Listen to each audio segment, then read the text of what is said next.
What's up guys, I'm back doing another video, and today we are starting off on our second week of repairs in the SkyDrive business, doing all the side jobs that I do.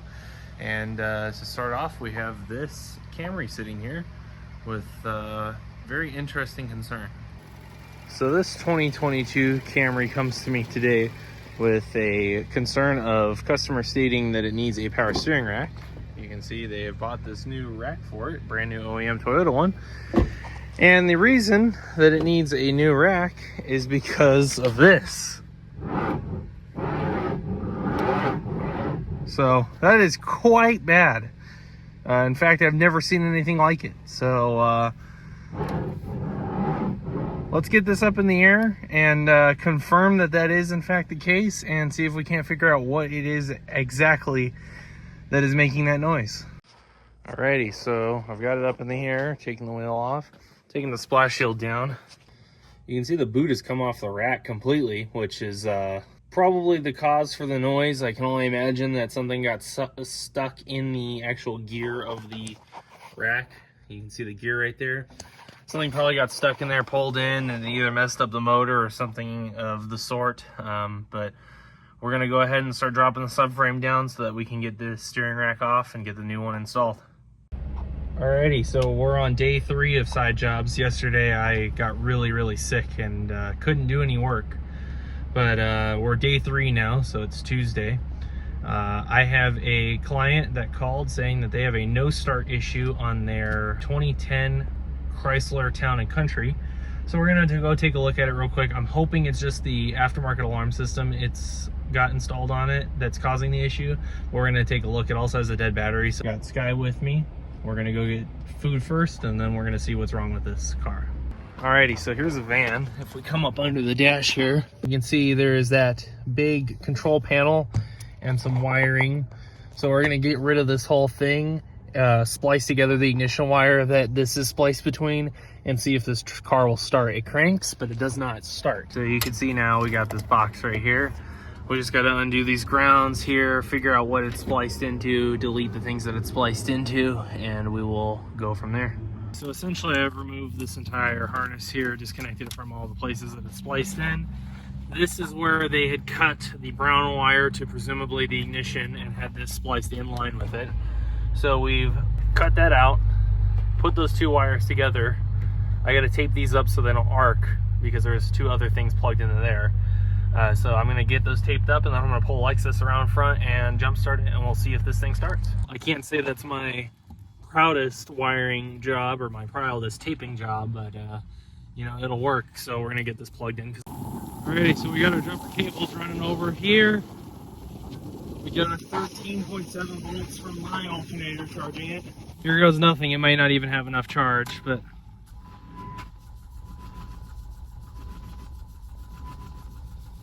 yeah, that's what I was afraid of. It still does not start.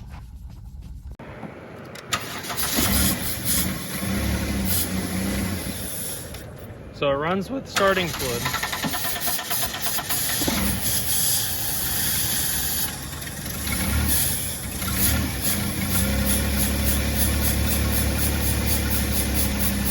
So it probably just needs gas, I think. Maybe the gauge is not reading right.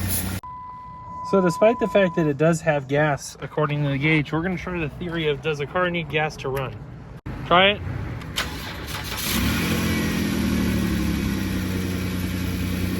So imagine that, a car needs gas to run. Alrighty, so now that we're not in a parking lot, I just kind of wanted to give you a little better explanation of what was going on with the Chrysler. So essentially, it came to me yesterday with the concern that it didn't start, that she was driving it, it shut off on her, but the battery was continually dying on it, so she thought the battery died while she was driving it. So I kind of went there with the idea that maybe the alternator had failed while she was driving it. So we went and looked at it. Battery's completely dead. Jump started it with the Lexus, and it would crank, but it wouldn't start. I determined somewhere along the line, which could have been battery related, or it could just be that I wasn't holding the spark plug wire close enough to the igniter, that it didn't have a spark. So then that was led to believe that the alarm system that it had, that I removed, was maybe the cause for it to not have spark. I was also worried that it could have been the TIPM, that there's pretty common on those to fail. as I've seen them happen like 3 times. That's kind of what I was worried about, but was hoping it was just going to be the alarm system. So went there today with the idea that we were going to remove the alarm system and then see what that did. And mind you, I did look. It had, well, like I showed you on the gauge, a little under a quarter tank, which not a lot of gas, but should have been enough for it to at least start. I guess silly me for believing the gas gauge because it didn't have any gas in it. So after the parking lot had died down from what it was yesterday, and I was pretty much the only one there because of how late it was, I was able to turn the key on and confirm that I do hear the fuel pump running. And after shocking the ever-living crap out of myself, I was able to verify it did have spark. So spark and fuel should have let the car run. Could not have injector pulse though, potentially, if the computers failed. So I held a screwdriver up to my ear with it on the injectors and could hear the injectors pulsing. So now I'm really at a loss here. Gauge says it's got gas. I have a fuel pump running. I have injectors pulsing. Clearly have air because I'm breathing. And the engine sounds like it has compression. So I decide, let's spray some starting fluid in it and see what happens. Well, wouldn't you know it, car runs. Put 2 gallons of gas in it. Car runs perfectly fine. We put 2 gallons of gas in it. I drove it to the lady's house. She's really happy to have the car back. So I'm really glad that we were able to help her out with that. So now we're gonna move back to the Camry here. So there's really not a ton to show you. Essentially, I'm gonna come get my floor jack. I'm gonna put a piece of wood right here to support the engine. We have these big 19mm bolts on each corner of the subframe. There's one up here and one up here as well under the splash shield. On each corner of the subframe, we have these big 19mm bolts. We have the steering shaft to remove. And then the engine mounts that are those nuts there. And there's also ones on the front. So anyway, it's just a whole lot of bolts that need to come out so that we can drop the subframe down. And some connectors on the steering rack itself. So I'm just going to do that here real quick. Like I said, under the car, real tight space. We're just going to get a jack on the engine to hold it up for right now. And I will update you as soon as we get somewhere with this. Alrighty, so that was definitely one of the harder things I've done in the driveway. I had to use a little ATF here to soak the splines here because I could not get it to come off, but we did finally get it off here. So now that the rack is out of the car, we just need to unbolt the mounts or take the mount bolts loose. So we have these 17s here, those there. So we're gonna take those loose and we'll get the rack swapped out. So you can see here, we have our new rack. Looks like everything matches from what I can tell. Doesn't look like there's anything here I need to transfer over other than the lock nuts for the tie rod ends, but we can do that in a little bit. We're going to get this installed onto the subframe. So as you can see, we've got this rack on here. Now we're going to go through the tedious process of trying to get this subframe lifted into the body of the car and try to get it all lined up and everything. This is going to be a pain, I can already tell. Alrighty, well, that is probably the hardest I've ever struggled in my life to get the subframe in. If it wasn't the motor mounts that weren't lining up, it was the steering shaft that wasn't lining up. If it was the steering shaft that was lining up, it was the motor mounts that weren't lining up. But we finally got it in here. I got to get all the bolts tightened, all the brackets on it, but it's finally in, so it's time to start wrapping it back together. Alrighty, so subframe is in, all the splash shields are on. I just got to tighten up these lower ball joint bolts and get the alignment set, or at least a base alignment set. And we're all good to go, but this is done now. I just need to program the rack to the computer tomorrow with a scan tool. So we will do that tomorrow. I don't have my clock on me because I'm filming on my phone. It is in fact 4:33 in the morning. It's time to go to bed. And by bed, of course, I mean go take a shower and get ready to go to work right now because I have to be there at 6:45. So let's wrap this up and I will see you again tomorrow, which will actually be later today. Alrighty, ready to go to work. Sun's starting to rise. Let's go. Alrighty, we are back for day 4. I gotta tighten up the ball joint nuts and get a couple suspension pieces put back together. You can see the tie rod ends are not on it right now. And then we gotta program this rack and hopefully this car runs and drives perfectly fine. So let me get this knocked out real quick. It's gonna start raining here, so I don't really have much to show. We're just gonna get it done. All right, and you can see that this side has a silver tie rod, inner tie rod. That is the OEM one.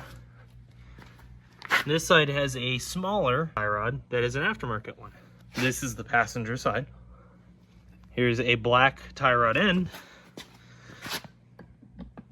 that is aftermarket that threads no problem onto that aftermarket tie rod. You can see that doesn't thread, not even a little bit. So this tie rod must have been sold with that tie rod, and they must be the same thread, but that is not the same as the factory thread, because you can see just how much bigger this is than this. So I've unfortunately had to send the owner of the car to go get a new outer tie rod for it that will hopefully match the diameter of the rack. But until then, we cannot put this car together until tomorrow when that comes in. But I am going to put it the rest of the way together. Alrighty, look at that. We have no lights on the dash. Steering wheel turns normally until it has power assist. And it's not making that horrifying noise. So as soon as we get the tie rod tomorrow, we are done. Alrighty, so this car is as far put together as it can be without that tie rod. Steering rack is calibrated, everything seems like it works. So until we get that tie rod in tomorrow, nothing really else I can do with this.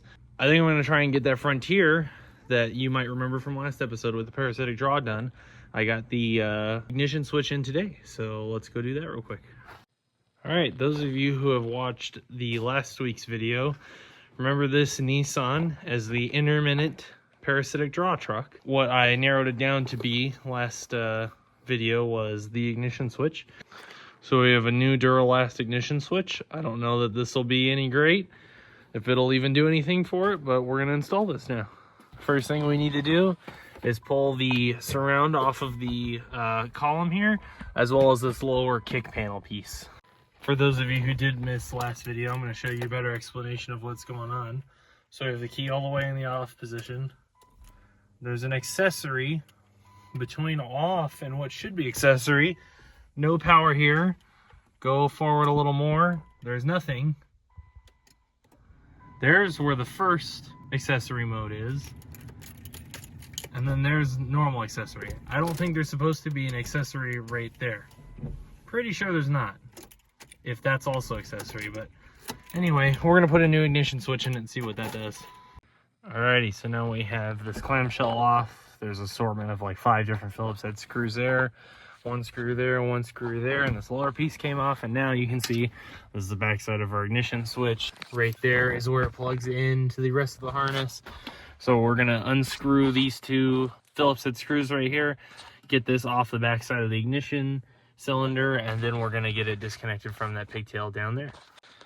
Alrighty, so you can see I got the ignition switch out. This is the new one, this is the old one. They look pretty much identical. So all we gotta do is get this one lined up with the keyway in the cylinder, and then get this screwed in and plugged in, and we'll test it out. So a moment of truth, let's see. Wow, look at that, no accessory position until we want accessory position. So that's exactly how it should be. There's the normal, you know, accessory radio on, none of the climate controls. So that's working normally now. There is no weird accessory between here, so that's good. Now let's check and see if it has a parasitic draw, and we're gonna have to cycle the key a few times to try and duplicate it since it was intermittent before. And as you can see, we have the lowest amperage yet doing a draw test. So I'm gonna go cycle the key a couple times after I connect the battery again. We're gonna start the truck a few times, like I said, cycle it a bunch and just see if we can get it to have a parasitic draw again, because it's seemingly cycling the key was what was causing it before. There's my first key cycle, still the same, no parasitic draw. Third key cycle, no draw. Fourth key cycle, no draw. Got a little bit of fluctuation on this one, reading slightly higher, but still within specification. Alright, so I've done just about everything, cycled the key a whole ton of times, and I've not had that go up to anywhere near 0.9 where it was before. This is the highest I've seen, so I feel like we fixed it. I'm going to do a little bit more testing, but I'm pretty sure we are good. Alrighty, I think right here I'm going to call it. I have done just about everything that I did before to make it have a draw, have it not have a draw, you know, to prove that it was an intermittent concern. I've been testing this out for about 10 or 15 minutes now, and I've not been able to get it to give me a parasitic draw. So I think we are all set. Well, I sure finished up just in time. That finally calls it for day 4. I have been up since 5 a.m. Tuesday. It is now Wednesday at 11 o'clock. So, time to go to bed. Alrighty, so we have the correct tie rod now, back on day 5. So, let's get this installed on the car. Alright, so now we just got to get the wheels on it. We need to get the car on the ground and finally torque the wheels. Now it's time to road test this thing, make sure everything seems good and everything's doing what it's supposed to. Alrighty, so driving the car out of the cul-de-sac, that alignment is pretty freaking straight, I must say. And that's just eyeballing it, so thanks to my wife, Skylar, for helping me with that. Alrighty, so we're on a straight bit of road right here. And you can see that wheel is like freaking dead straight. That's amazing. Actually on my way to my parents' house right now because my dad's 89 Toyota truck that you guys haven't really seen yet has got a issue where the last time I went to drive it, the crank pulley fell off of it. So we're gonna go take a look at it and see if it caused any damage and if we can't just put it back on. Hopefully we can, but we're gonna go over there and see what's going on with it.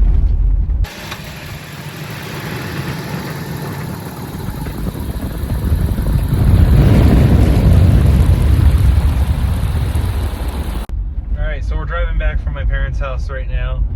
I got the crank pulley back installed on the 89, so I don't know exactly what caused it to come off. I mean, clearly the bolt loosened up. Maybe the pulley itself is imbalanced and caused itself to loosen up or what.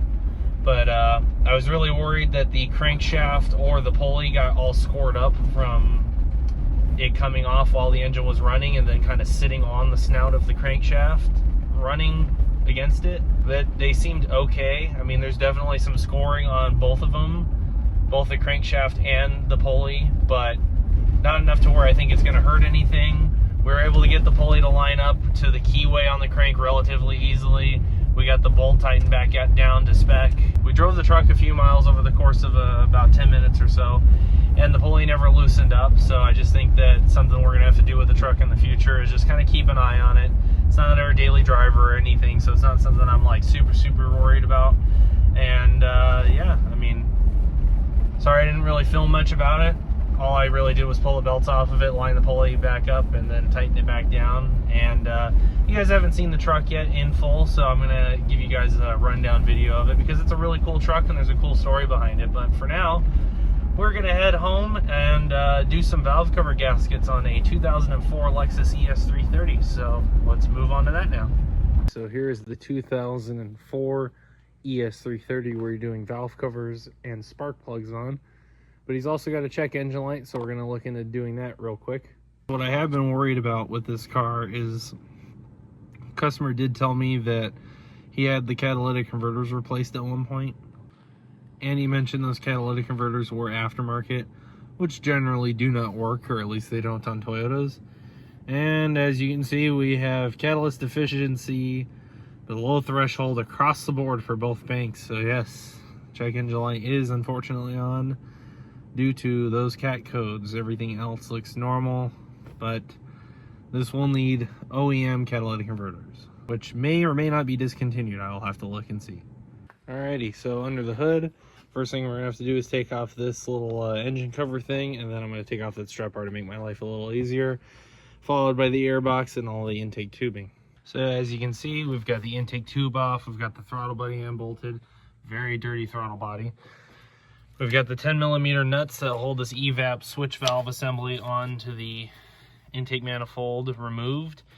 And now all we have are these big 8mm bolts and two 12 nuts that hold this intake manifold on, as well as a 12mm bolt that threads into the back of this bracket right there.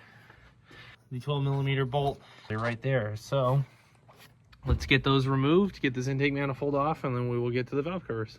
So I was wrong. These two nuts on the end of the intake manifold are actually 14s, as well as the bolt that goes in the back of this bracket. And there's actually two brackets back here. You can see this one here, which is additional to the one that I thought there was. So there's actually three brackets that hold this intake manifold on.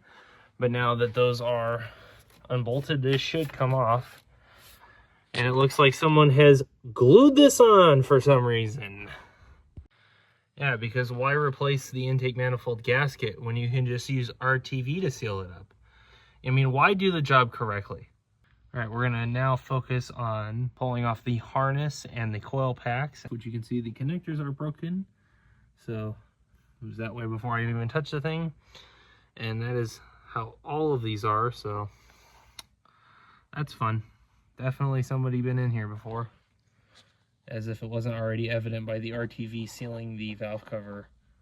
Because, again, instead of just buying a quality, correct gasket for it, just use RTV. Which has clearly worked so well. Hence why I'm back here doing a valve cover reseal again. So on top of those coil connectors that were broken on the rear, the front ones were broken. And then somebody decided that the solution was to use RTV to seal them down to the coil. So as you can see, each one of these is RTV'd. The connector is busted off inside of the coil. So now I get to be the one, instead of the previous technician, I get to be the one that goes to track down some coil connectors and fix it. Alrighty, so it's the next day. We've got our coil connectors. Let's head home. I have literally just spent the last several hours trying to get these stupid boots that come off the coils off the plugs that are inside of there. This has been a nightmare start to finish. So finally, we're actually going to get the valve covers off of these. We're actually going to get the new gaskets installed. We're going to get the new coil connectors on the coils, and we're going to install some new boots that I just went and picked up. And finally, we're going to get this car finished. I don't know what's going on over there. He's gross.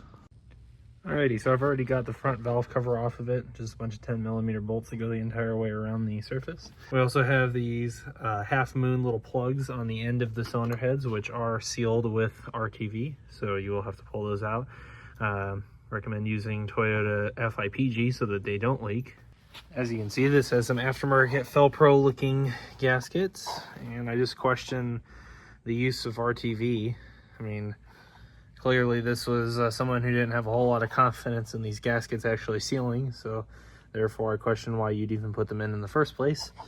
But, you know, you can see this one's split right here in two different places, so very interesting. We're going to get these removed and the Toyota ones installed.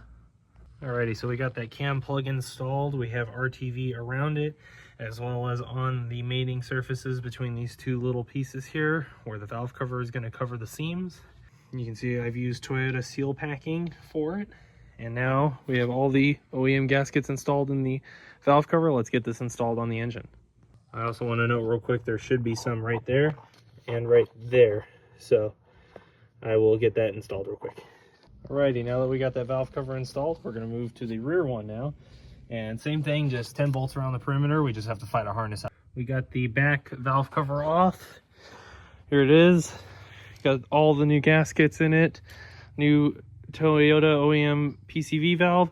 Let's get this popped on here real quick. Like before, we have RTV Toyota FIPG on all of the little places that it needs to be. Alrighty, so we finally got the valve cover on. We're gonna get the harness bolted down. We're gonna change out the spark plugs. We're gonna get the new coil connectors on it, and then we're gonna get the intake manifold back on it. Alrighty, so we got our spark plugs ready to go in here. You can see this one's all shattered to pieces, and that was me trying to get that boot that came off the coil off of that plug. Got a screwdriver down in there, and I accidentally broke the porcelain, but we got it all sucked up out of the spark plug tube, so none of it went in the engine, so we are good to go there. I'm gonna get these installed real quick. So here's the new boots that I got from O'Reilly's. We're gonna put these on the coils real quick and get them installed. Alrighty, so these front coil connectors are on, and I would like to show you how to do them, but these things are disintegrating so bad that there was no way to actually show you the steps involved in doing it. So we're gonna try it on the rear here. So the first thing you want to do to swap one of these connectors out is, you can see that white piece here. You're going to want to take that piece out. Alrighty, so to get that white piece out, you can see there's a little piece of a spot right here, I guess I should say. And you pry on it with like a needle or something, and you can see that comes out, and then that white piece lifts out. And if you look really close in here, Now, you can see those little tabs there. See that one I'm pushing up with right there? That will release the pin. So if you lift up on that and then pull the wire on the back side of the connector, it should come out. So I'm gonna have a hard time here showing you. Yep, you can see I just shattered that top piece, which is fine. I mean, that's why we're replacing these. So you can see that tab is completely broken. And now the terminal just slides out the back. Now my best recommendation to you is to install these terminals into your new connector one at a time so that you don't lose track of their orientation. Alrighty, you can see we finally got all the coil connectors on. Everything is bolted down back there. We're gonna get this towel off the intake manifold, and we're gonna get the plenum installed with a new gasket after I clean off all the RTV that the previous technician could not get enough of using. What a freaking mess. All right, that's a little bit better. Let's get this OEM gasket on. All right, now that the OEM gasket is on, let's get this installed in the car. Alrighty, so now that we got that on, we're gonna move over to the throttle body, get a new gasket installed right there. Got that OEM Toyota throttle body gasket. Alrighty, so now we're gonna get the throttle body installed. Alrighty, now we just gotta get the intake tube on.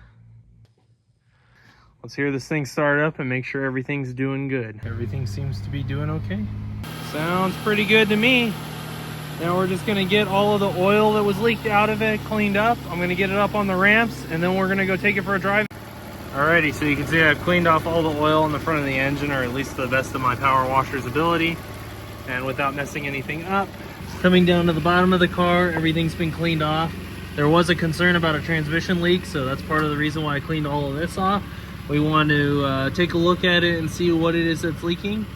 I've cleaned off the whole back side of the engine. It's hard to tell, but everything is clean here, so we're gonna go drive it and see if we find any leaks.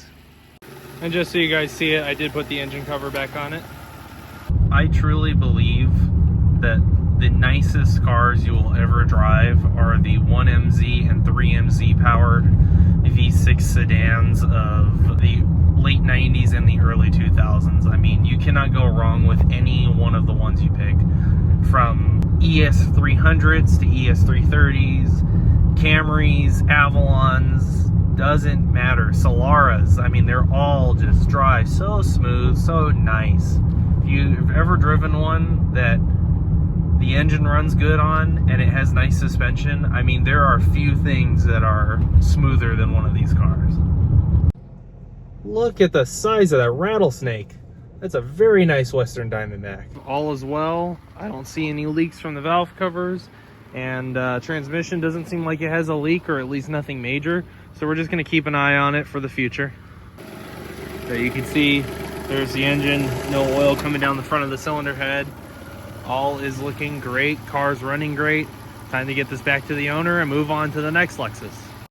Well, I really thought that I was gonna be getting to this car a lot sooner, but here we are finally working on the IS250. We're gonna get this water pump replaced. We also have a heater core to install on this, so I'm gonna show you a little trick for this car. So to start off, we are going to get this air duct out of the way, take off the upper radiator hose, get this coolant reservoir out of the way, and then it looks like we have to take off this thermostat housing.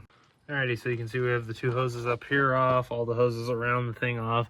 So it looks like we have some 10mm bolts there that hold this all together. So we're gonna get those off. And then we have that 10mm bolt there. Alrighty, so the next thing I did was there's a cover right here that was the same as the other side. It's just held on by a couple of clips. And then I took these 10mm nuts out for this computer box. And we're gonna move that out of the way. And now we have access to this side of the water pump bolts. And we're gonna get the belt off of it here. Alrighty, so now that the belt and the water pump pulley is off, we can see this water pump was leaking. So you can see all that coolant coming out of the weep hole there. But I mean, it was evident from the coolant that was sprayed all over the belt and everything else. I mean, you can see the pulleys are bright white from all the coolant spray. So we're gonna get this water pump off of here and get it swapped out for the new one. I think the only thing I have to do is pull this pulley off here, just so you know, this is a tensioner pulley, so this is left-hand thread. This is normal. So I've got the water pump draining here. I've got all the bolts out of it except for two while I let it kind of carefully drain into the oil pan below it. And by carefully, I mean most of it's making it in there. So as soon as this is done draining, we're gonna get those 210s out of here and then take a look at our water pump and see what we're working with. The water pump is off. We're gonna take a look at our new one here in just a moment, but while it is off and we have coolant on the ground, I'm going to take care of all the oil that's on this timing cover. That way we can justify whether this is truly a timing cover leak. Alrighty, that looks a lot better. No more oil all over everything. Not perfect, but it looks pretty good.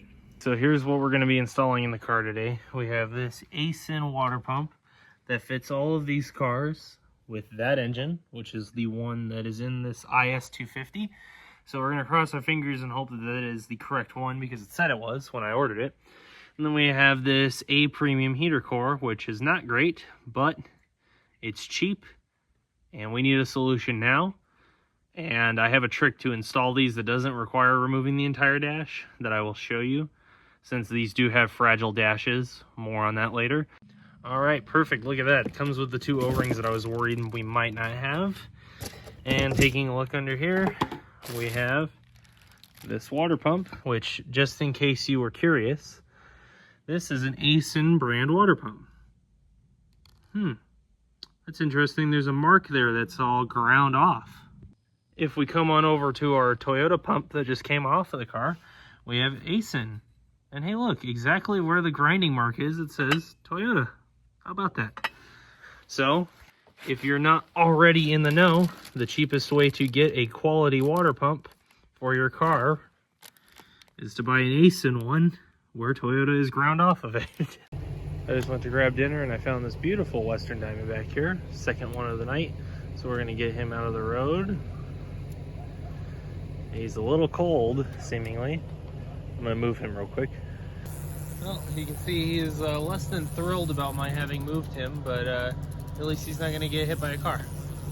Alrighty, so we are back. We got the water pump installed. We gotta get the new O-rings there and there, lube them up, get the housing back on here. But before we do that, we gotta get this bolted back up to these studs. Alrighty, so we got the computer box and cover installed. Next, we're gonna move on to getting those gaskets put on. So we're going to now put on the pulleys that we took off. So we have the tensioner pulley down there, and then we have the idler that goes right there. So let's get those installed. Remember, the tensioner is left-hand thread. Alrighty, so we got the belt and all the pulleys on. I've got that pulley tightened down. All the 12s are as tight as they can be before the belt slips. Next, we get to finally put on that coolant neck with a thermostat assembly. I would also like to mention that there is no time like now to change the thermostat if you have not done so ever. I just changed the thermostat on this car a few months ago, so I'm not really worried about it today, but definitely recommend doing it now if you have not. Alrighty, so you can see we've got the water neck back on it. It's all tightened down. Next thing we have to do is there's a little plastic cover right here. Alrighty, so you can see I got the cover on. It's clipped down.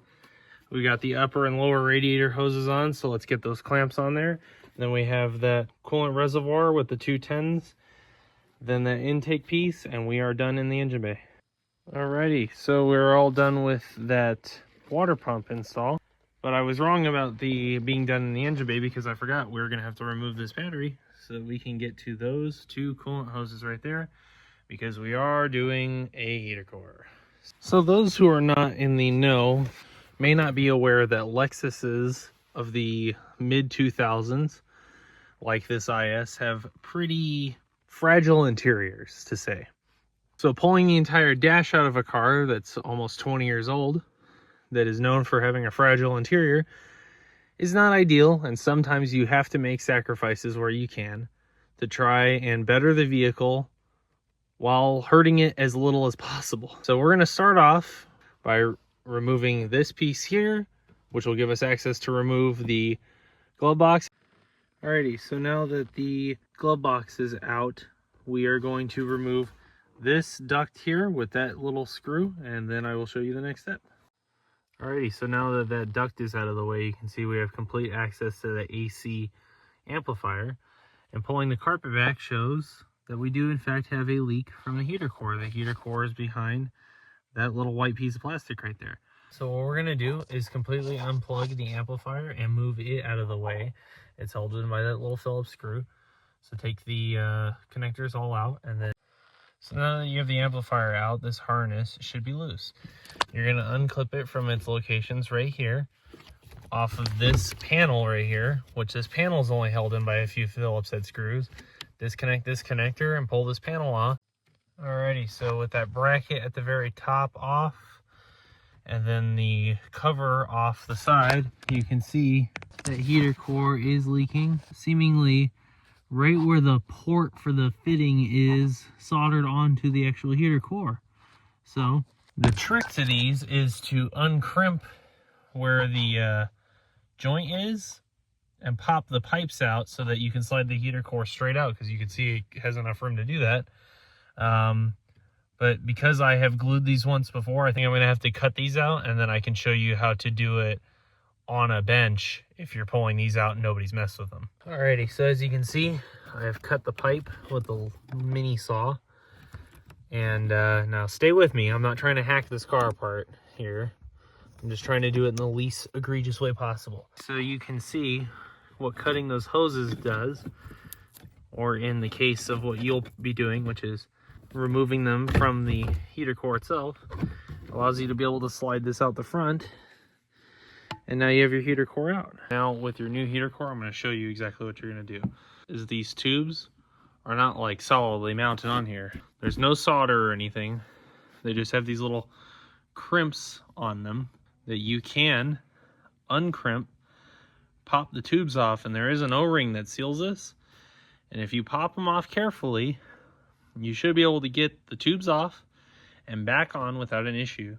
And then you can use a whole bunch of like Toyota FIPG to seal it up, and it should work. I have a car in the fleet that has a heater core that was done this way, and it's been holding for like 7 years now. So it's definitely a viable solution when you have a car that has brittle interior plastics, and pulling the dash is not the best option.